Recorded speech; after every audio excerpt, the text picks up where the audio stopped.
Aboriginal and Torres Strait Islander people have, of course, always resisted colonisation and the treatment that they've received in whatever way under colonisation. And one of the ways that they have resisted is through the withdrawal of their labour. And there have been cases where they've done that really, in a sense, outside the framework of the official labour movement. Mutual, la, mutual, la.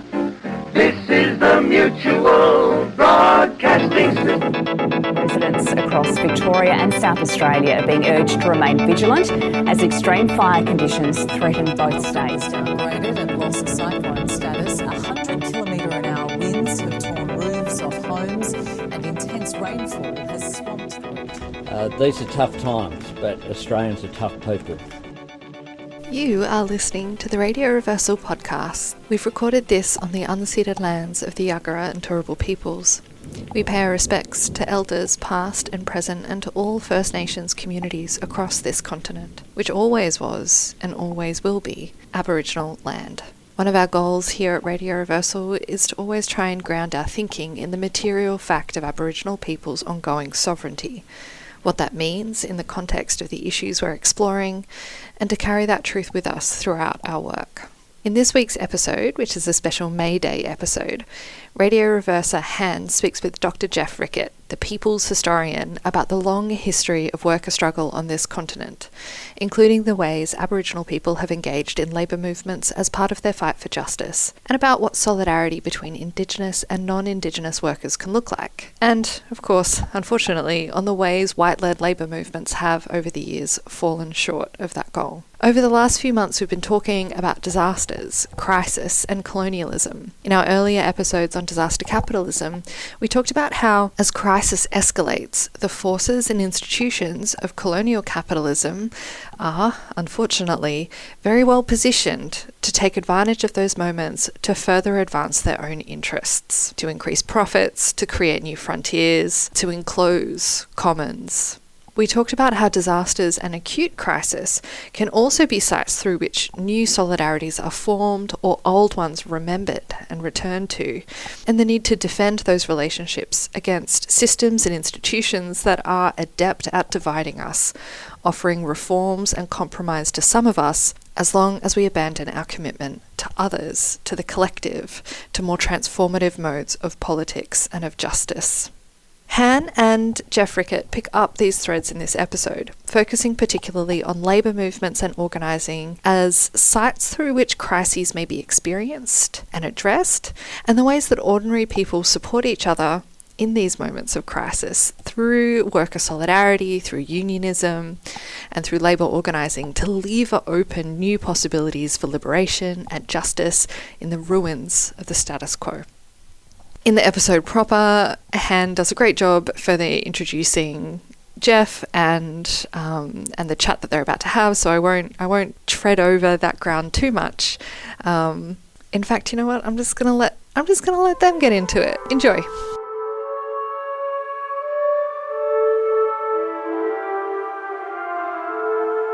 So this week, we're going to continue a bit of the thread of some of our recent shows, which have been preoccupied with the politics of crisis and disaster, the way that states work to resolve crisis, to paper over the contradictions they reveal, and the way that corporations take advantage of crisis to cultivate new frontiers of exploitation and extraction, and the ways that ordinary people support one another to lever open new possibilities for liberation and justice in the ruins of the status quo. And this week, we're very excited to be bringing you a special labour-themed episode in this series on crisis and disaster in honour of Labour Day here in so-called Queensland. And we're taking this opportunity to have a chat with our special guest and comrade, the people's historian, Dr Jeff Rickertt. Welcome to Radio Reversal, Jeff. Thank you. So, Jeff, before we jump too far into our conversation, and for listeners who haven't come across you or your work before, can you first introduce yourself and tell us a little bit about you and your work? Well, I describe myself as a retired librarian and a still active activist who believes that the history of resistance in all its forms is important to the struggles today. So I've spent a fair bit of time over the years researching and writing about the history of worker struggles in particular, but struggles more generally in Queensland and this colony, and I continue to do that. Yeah, it's vital, and yeah, obviously we here at Radio Reversal are very into exploring the entanglements of history with the present and how we got to the place that we're in right now. And the long lineages that led us here and that are still at play in so many of the things that are thought of as just kind of the common sense of how things operate today. So I think it's really important for us to think about the role that Labor as a movement, this is Labor with a U and a little L, that, as a movement in the settler colony of Australia, but also in the resistance to the settler colony, has played. So there's heaps that we want to dig into in today's show, lots to get through. So we're going to kick off a little bit by talking about the history and origins of the Labor movement here in so-called Queensland, how the first unions here were established, and some of the tensions and contradictions that these movements revealed in terms of race, gender, and colonialism. We'll hopefully also get to talk a bit about the history of Aboriginal and Torres Strait Islander labour organising, and particularly the incredible history of Aboriginal labour strikes as a strategy for demanding the return of Aboriginal lands. So we're also going to focus a bit more on some of the recent histories of labour solidarity during periods of crisis, from the green bands and pink bands and unions standing against gentrification and displacement to the unions who took collective strike action to protest the tour of the all-white Springboks rugby team during apartheid South Africa. We'll wrap up by hearing a bit about the most recent examples of labour organising during the ongoing genocide in Gaza, and some of the ways that workers have attempted to leverage their collective power to refuse to be complicit in genocide. So there's really a lot to dig into in this week's show, and lots of questions about the power and the possibility of workers' movements in the present conjuncture in a time where union membership is at an all-time low, wages have stagnated further than many thought possible, and housing security is also, increasingly out of reach for all but the wealthiest of workers. As we face down rather emboldened fascist movements and growing political repression and overt genocidal violence in Palestine and beyond, we're looking back to think about the long history of workers organising on this continent, its tensions and contradictions, and what we ought to be doing collectively as workers in this moment.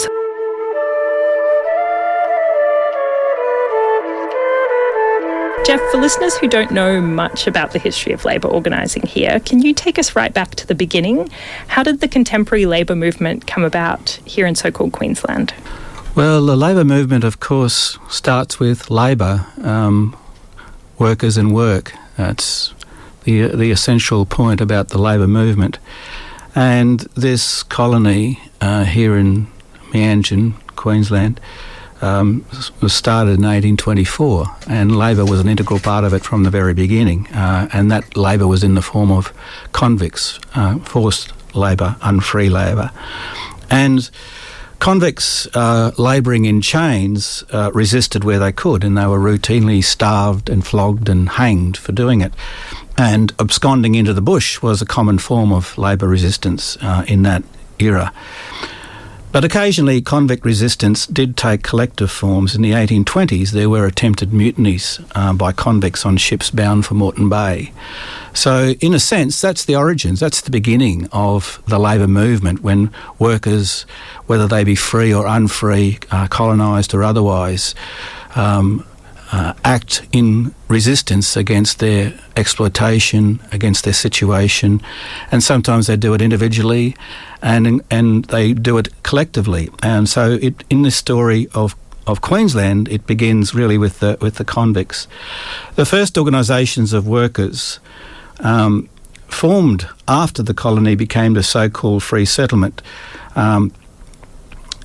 That's with the closure of the convict system in 1839. So-called free workers were able to come to Moreton Bay, or Brisbane as it became known, and they began to form unions, and those first unions were typically unions of trade workers, particularly the construction trades, stonemasons and the like. And in some cases, those unions that they formed had ties to kindred unions in the UK, where many of the workers had come from. And stonemasons in Brisbane were amongst the first to organise. In Melbourne and Sydney, there'd been a campaign for an 8-hour working day, and in both those cities, those campaigns had been successful. And so following on from that, Brisbane construction workers launched a similar campaign in 1857 for an 8-hour working day. And they succeeded in 1858 in Brisbane. They more or less won an 8-hour working day. And over the next 20 years or so, other groups of Brisbane workers, including actually women millinery workers and mantle makers, took up the demand for an 8-hour day. And in the 1880s, so most of those workers in that earlier period, as I said, were what we call skilled workers. They had trades and so on. But in the 1880s, workers without trade skills began to form unions as well. Pastoral workers, waterfront labourers, transport workers, railway construction workers, general labourers, factory hands and so on. The first attempts to unite all these different unions under one organisation also occurred in the 1880s with the creation of the Trades and Labour Council, which is a very early forerunner of today's Queensland Council of Unions. In this period, workers' organisations also began endorsing candidates for parliamentary election. And usually they would endorse one or two candidates. And this process culminated in the formation of Labor parties in the 1890s and eventually one Labor Party. In 1893, the Labor Party in Queensland actually won 16 seats with over 1/3 of the vote, something that the Labor Party today probably wouldn't be able to manage successfully. But in December 1899, Labor members of the Queensland Parliament, led by a politician called Anderson Dawson, actually formed government, very briefly formed government, and that was in fact the first Labor government in the world. But outside the Parliament, there were important things happening. In 1890, for example, Brisbane Women's Union, led by a woman by the name of May Jordan, was formed to represent the interests of women waged workers in this town. And working class women also took up the struggle for female franchise. The women's franchise movement in the 1890s actually split between Labor women, who demanded an equal vote for everyone, and middle class women who wanted the right to vote but were content with preserving the voting system as it then was, known as the plural voting system, which was based on property ownership. So what that meant excluding working class women and men from the vote. So there was a split between the different groups within the franchise movement. But in 1905, the Labor women prevailed when Queensland enacted formal political equality for all white adults. And I make the point that they were limited to the white population.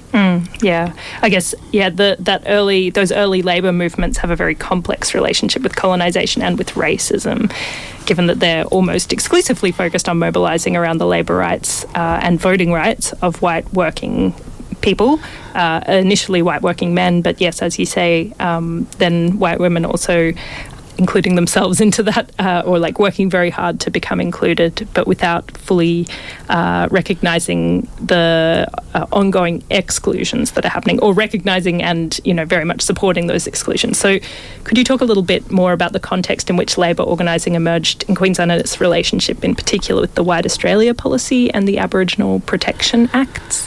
Yeah, it's a complex story. Broadly speaking, we can say that under any capitalist system, whether it be in the centre of the empire or in the colonies, workers become workers in conditions established and controlled by the dominant class.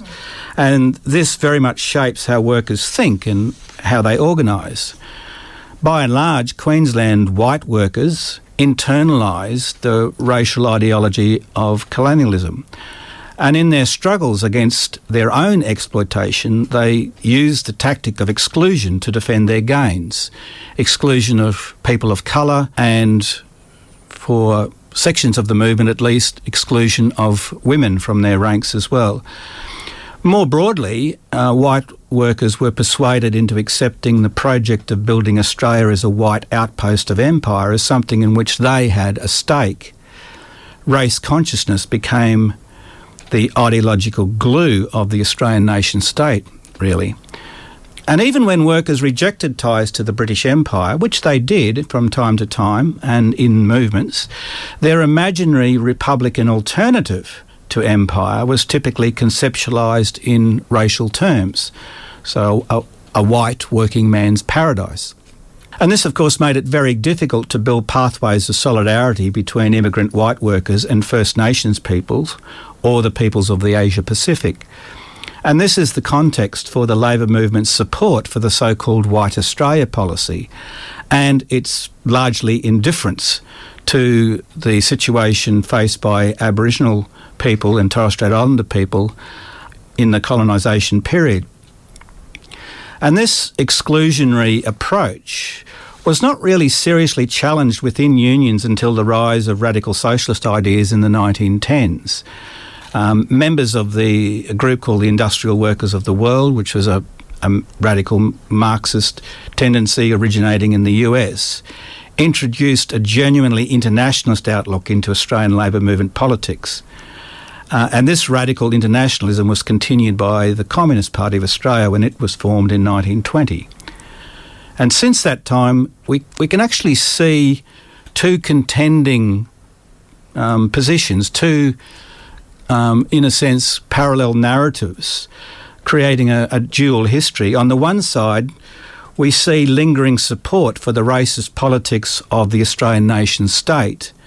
And on the other, we see an outstanding tradition of solidarity with First Nations and peoples around the world. We just sort of touched on then, but we'll go more deeply now into thinking about the significant history of mobilising as workers of Aboriginal and Torres Strait Islander peoples who have done a lot of work to improve their situation, in particular quite deplorable situations in the early forms of quote-unquote employment that happened here in Queensland. What are some of the examples of Aboriginal and Torres Strait Islander worker organising? Aboriginal and Torres Strait Islander people have, of course, always resisted colonisation and the treatment that they've received in whatever way under colonisation. And one of the ways that they have resisted is through the withdrawal of their labour. And there have been cases where they've done that really, in a sense, outside the framework of the official labour movement. And I just want to mention three particularly important examples in Queensland's history. The first is a strike in 1936 by workers in the Torres Strait. In January of that year, there's about 400 Torres Strait Islander workers who normally crewed the boats that worked the pearling and Trocas shell industry. In that year, they refused to sign up for the season. And it was a carefully planned act. They organised in advance with messages being sent from island to island. It was very carefully organised, very carefully planned. And 400 of them refused to sign up, and the white administrator was going from island to island trying to sign them up, and they were refusing en masse. Now, there were early press reports that this was a strike over poor wages, but in fact it wasn't. Wages really weren't the issue at all. The strike was against government control over the islanders' property, including their boats, their control over their incomes, control over their right of free movement. For example, there was a curfew in place in night time, and other aspects as well of life under the Act as it then was. In short, we can see it as a collective revolt against the Act itself and the bureaucrats who exercised absolute control over people's lives. The Brisbane Telegraph newspaper reported on the 12th of February in 1936. This is well into the strike. The 30 men had been jailed at Badu Island for refusing to serve on the boat. So it became a crisis for that industry, which was a very important industry for Queensland. And this was a crisis. So they started jailing these workers for refusing to work. But despite the jailings and the other acts of intimidation and coercion, the workers stayed out for weeks, and they were supported by their communities. Even the school children were taken out of school in solidarity. And there was one instance where people in the community stole the school bells as an act of protest as well. And the strike was largely successful. The despised local protector was removed, and in August 1937, his replacement convened the first Inter-Islander Councillors' Conference at York Island, and representatives from 14 Torres Strait communities attended. And amongst the things that occurred at that conference, the administrators agreed to remove the curfew and abolish other unpopular bylaws that control people's lives, and a new code of local representation was agreed upon. And in 1939, directly leading out of these events, the Queensland government passed the Torres Strait Islanders Act, which incorporated many of the recommendations discussed at the conference. And a key section of the new Act officially recognised Torres Strait Islanders as a separate people to Aboriginal Australians.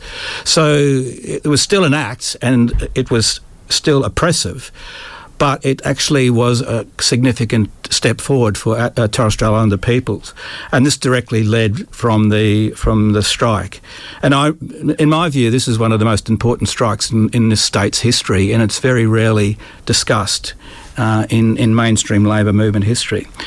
The second one I want to talk about briefly is it's actually not a strike, but it was a campaign that lasted for 25 years, which culminated in 1946 in the workers at the Dunwich Benevolent Asylum over on Minjerribah being granted equal pay.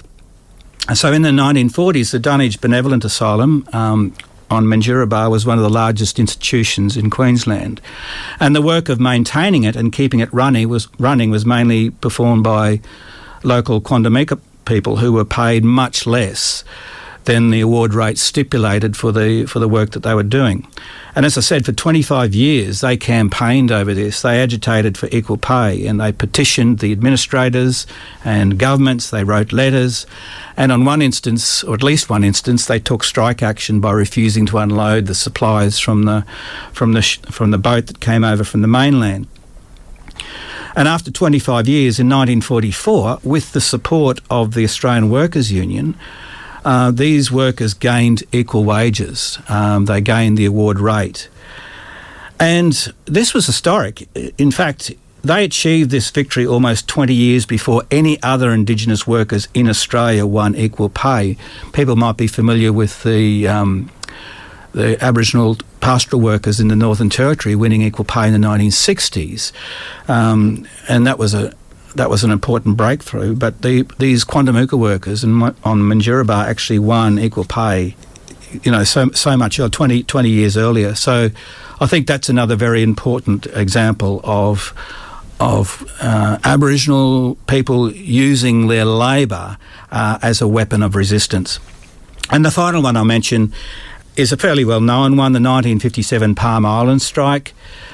People might be aware that Palm Island was established as an Aboriginal settlement. It was gazetted as a settlement in 1914. It was basically used as a place of exile, a dumping ground for so-called troublemakers. In other words, Indigenous people who resisted white domination in various parts of the state. And the Indigenous residents of Palm were subjected to harsh and quite humiliating and often very petty control by white officials. For example, they were compelled to attend a roll call in the mornings. They were subjected, like the Torres Strait Islander people, to a 10 p.m. curfew. They were even forced to salute if they encountered a white person in the streets. And this kind of humiliation and kind of repression eventually sparked this revolt. And it was actually, the catalyst was when one of the people, Albi Gaia, he was threatened with deportation after being accused of disobeying an overseer, and he refused to obey and leave the island.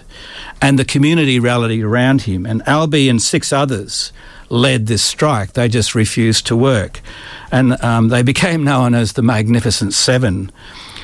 The strike lasted only 5 days, and it was broken when the 7 men were arrested at gunpoint and removed along with their families from the island. But it was seen as a very, very important event in the history of Palm, because this was the first instance of people collectively standing up to this oppressive white authority. And it was regarded importantly across the state as a sign of resistance. And to this day, those men and their families are remembered for their stand, and the strike is commemorated annually. So there are 3 examples. There are many others, but I draw attention to those 3 because in the main they were instances of Indigenous people using their labour as a weapon, but in a way that was done outside the formal arrangements of the labour movement in this state. And again, it comes back to this question of the labour movement is about labour, and it's about workers using their labour and withdrawing their labour and taking action around how their labour is exploited. That is the core of the labour movement, whatever the institutional arrangements that may be in place.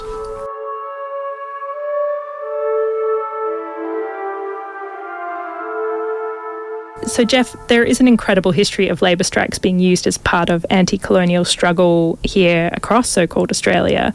And I'm wondering how, beyond the Aboriginal stock workers using the strike as part of the movement for the return of Indigenous land, there's also been quite a big part of the movement that's around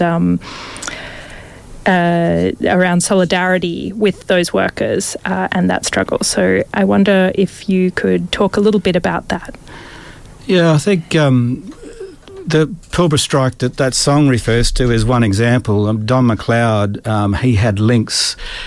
He was either a member of or certainly close to the Communist Party of Australia, and he had links with left-wing trade unions.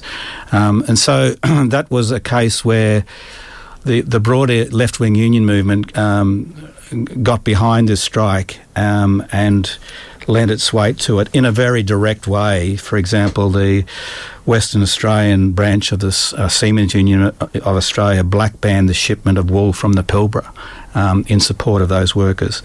And indeed, altogether, I think there were about 19 unions in Western Australia, and as well as several federal unions supported the strike. And that sort of set a pattern. That was 1946. But it set a pattern of particularly left-wing trade unions supporting Aboriginal and Torres Strait Islander people in industrial disputes as well as in the broader struggle for Indigenous rights. And that became particularly prominent as the 50s and 60s went on, until you've got, for example, if you look at old photographs of Labor Day in Brisbane in the 1960s, you will see left-wing unions with floats supporting Aboriginal rights.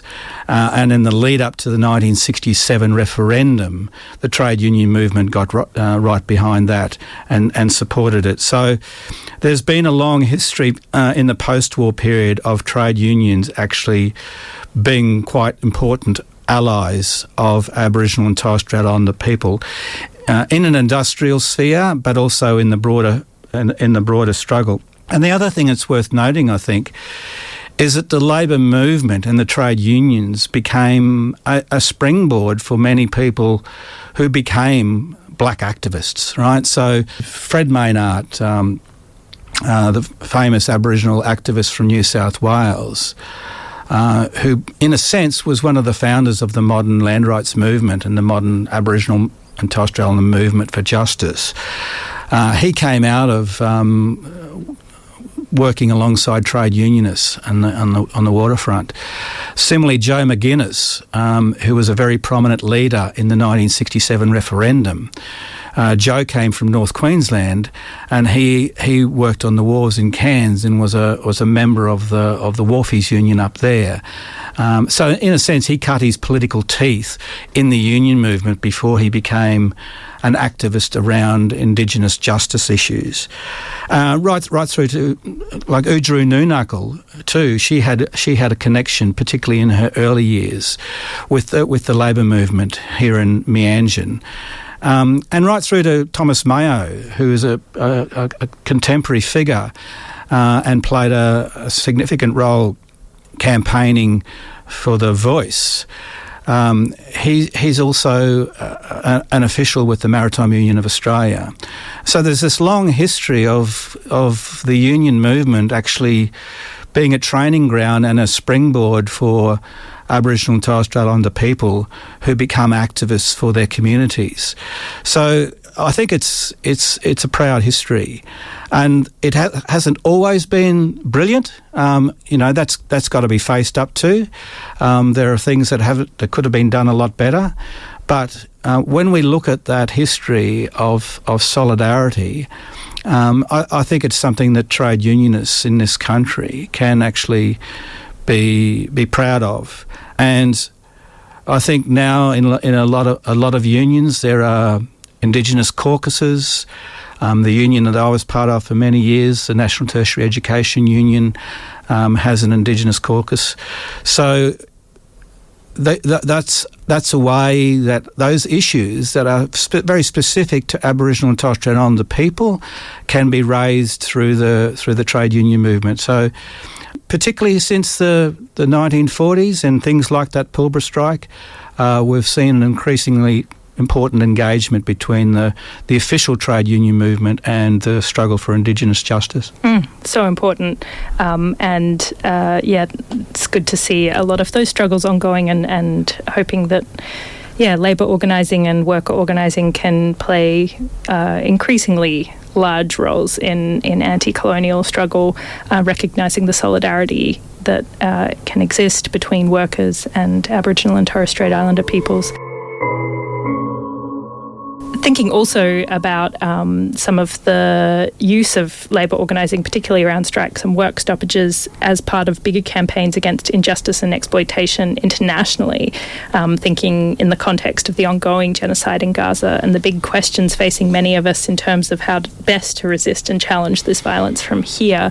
I'm wondering about some of the other examples of labour movements standing in solidarity with broader struggles for environmental justice, Indigenous justice, global anti-racist solidarity movements and things like this throughout the 20th century, so that we can then think as well about how the union movement might play a significant role in the Palestine solidarity movement, how it has been over the past 18 months, and whether there's more that could be done.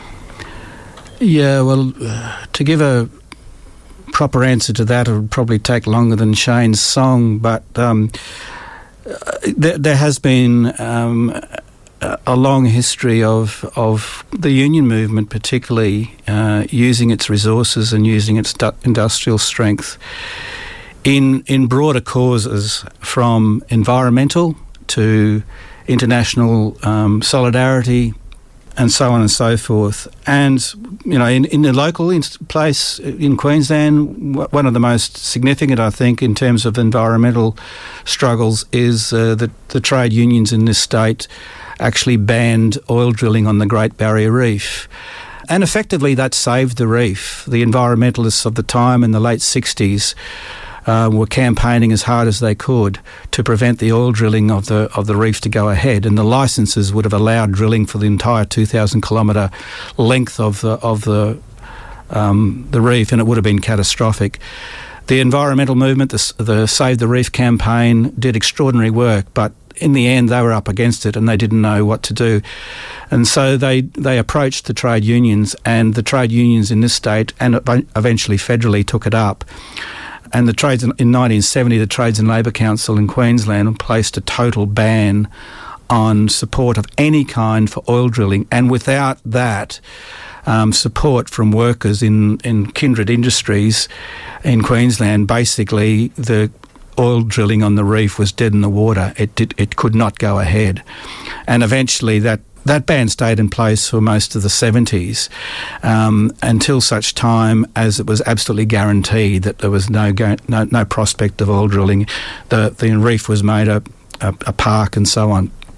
And so that's an example, a local example of trade unions using their industrial strength, the power of the ban to protect the environment. In terms of international issues, there's also a long list. For example, really going back to the 19th century, but if we think about it in terms of the 20th century, Australian workers supported the Spanish Republic when it was under a fascist attack in the late 30s. In 1938, unionists in Port Kembla in New South Wales banned the shipment of pig iron to fascist Japan as it plundered and committed atrocities in China.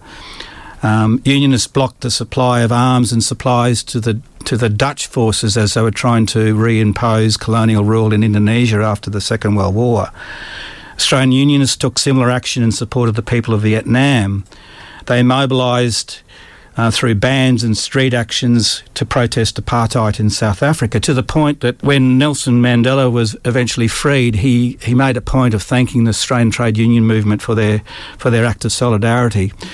And through to more recent times, the trade union movements in this country supported the people of Timor-Leste in their struggle for independence.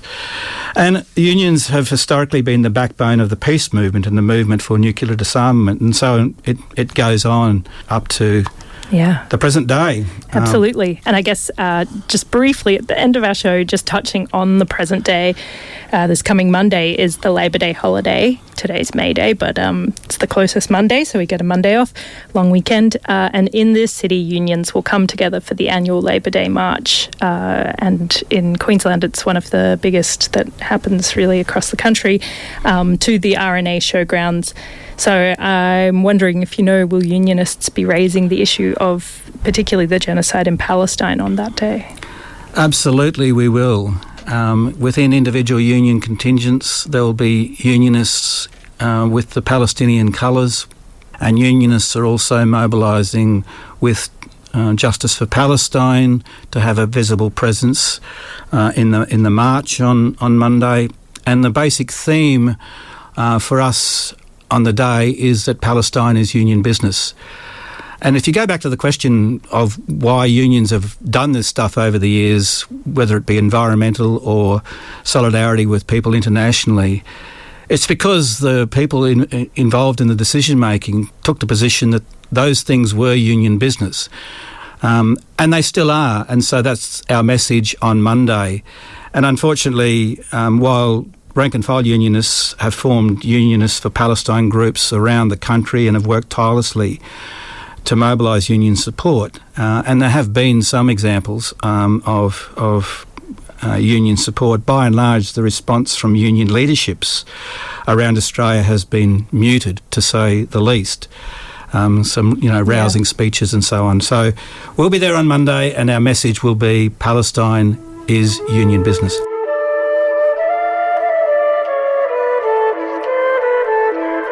That was Han speaking with Dr Jeff Rickertt for this special May Day episode as part of our ongoing series on crisis, colonialism and collective futures. You've been listening to the Radio Reversal podcast. You can also hear us every week on Thursday mornings broadcasting on Brisbane Community Radio Station 4ZZZ at 9 a.m. and thank you for subscribing.